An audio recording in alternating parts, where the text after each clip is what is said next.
Good morning, third graders. I am Mrs. Kane, and we are here today to talk about story elements. So you're thinking probably, what is a story element? What does that mean? Well, I'm wondering if you've ever filled out a story map, maybe in your classroom to go with a book that you've been reading. All that story elements are the parts of the story. What makes up the story? So I know that in a story, so most of the time fictional story, we have characters, we have a setting, and we have a plot. All right, so let me explain to you what all of that means. So our characters are who? Who is in the story?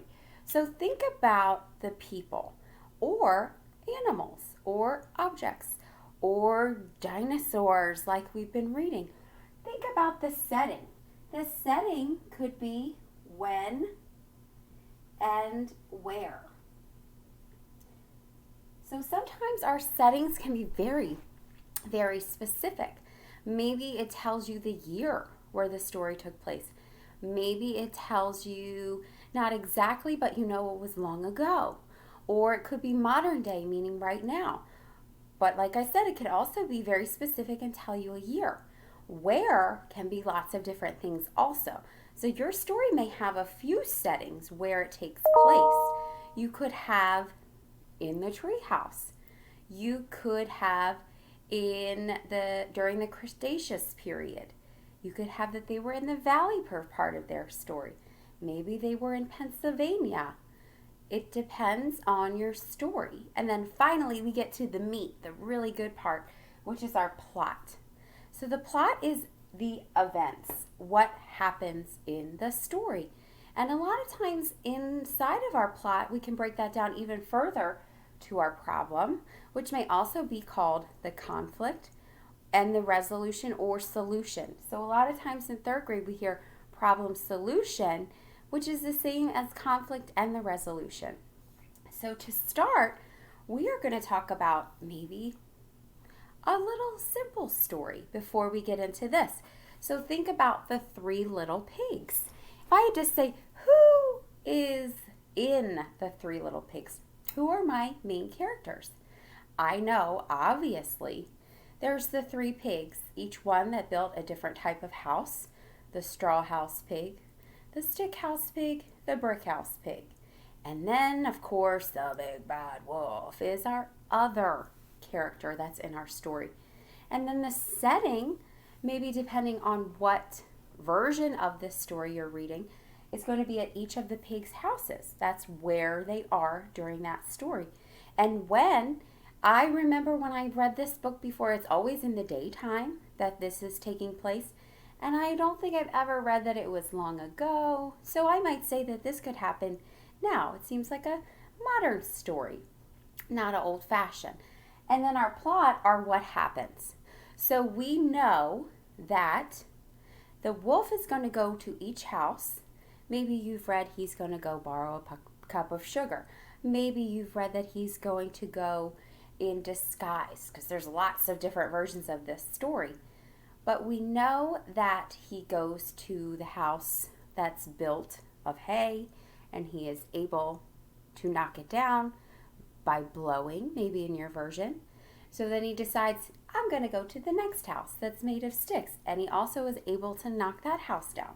So all the little pigs run into the brick house, and he's not able to knock that house down, right? So our problem is the wolf is coming after the pigs because he is hungry. He wants to eat those poor little piggies. Oh my goodness. But the problem is solved because he cannot get to them once they're inside the brick house. So that's how that story is solved. All right, so let's take a look at this beautiful story, Al Moon, by Jane Yolen, illustrated by John Schoner. This was a book that was read to you last week when we were introducing similes and metaphors, if you remember. And oh, what a beautiful story it is. So if I wanted to look back through my book and my main characters, so who is in the story? So I see my two characters right here. And I know from looking at the text that the word Pa is here. And it says Pa and I. So it never names the little boy. It never tells us his name. So I'm going to write Pa. And I like to do a little bulleted list because it helps me keep organized. Pa and the little boy. Those are my two main characters. Now, I know that in this story, he does refer or talk about his brothers, that they have gone owling with Pa before, but they're not a part of this story. They're not actually in it. So I'm not going to list them under my characters, okay?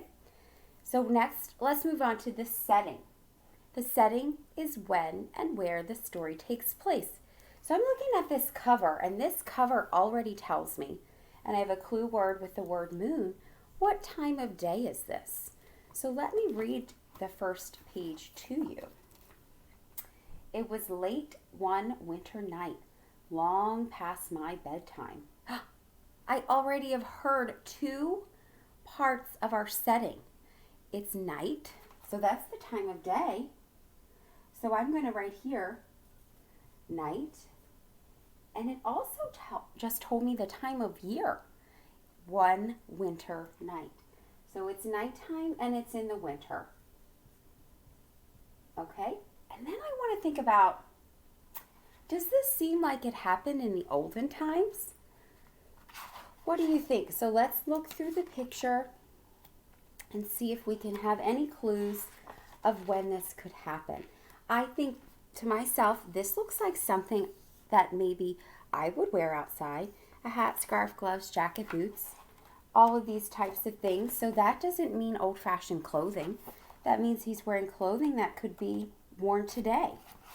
And then I look at this picture and I think, I see here this house and a barn and a shed, and then all of this farmland in the background. Now to me, if I go out and ride on a country back road in the wintertime, I might see something like this. So I don't see any wagons pulled up or anything like that to show me that there were no cars at that time. It doesn't look like the olden times. It looks like something that might be happening now. So I'm going to write modern day, which means right now. It could happen right now. Okay, so now we have our characters, our setting, and now we're going to get to the plot, the meat of the story. So I already started filling in some of this, and I just want to go over the most important parts, kind of summarizing what we have read about. We've already kind of started talking about what happened in the story, and if you think back to last week, I know that in this story, Pa and the boy went owling, so that's what they did. They were quiet and called for an owl, so that happens next. They traveled through the woods, calling and waiting. And then at the end, they finally saw an owl. Can you see that down there? That they finally saw an owl at the end. So that kind of is just a gist of what happened in this story. I don't tell every single event, but I tell the most important things that happen. And it kind of goes into a little bit of the problem. The problem is that they were calling and waiting. And I remember in the story that the boy is wondering, are we ever going to see it? Are we ever going to see it? And then it's solved because at the end, they finally saw an owl. So that's just a little bit of what our story elements are. And we're going to keep learning about them and a little bit more fancy terms and a little bit more sophisticated third grade ways to look into things. So you'll be hearing another story very soon this week. I'm not sure who's going to be reading the story, but I'll give you a hint. Gobble, gobble. All right, boys and girls, I hope you have a great rest of your day, and thank you for joining me. All right, bye-bye.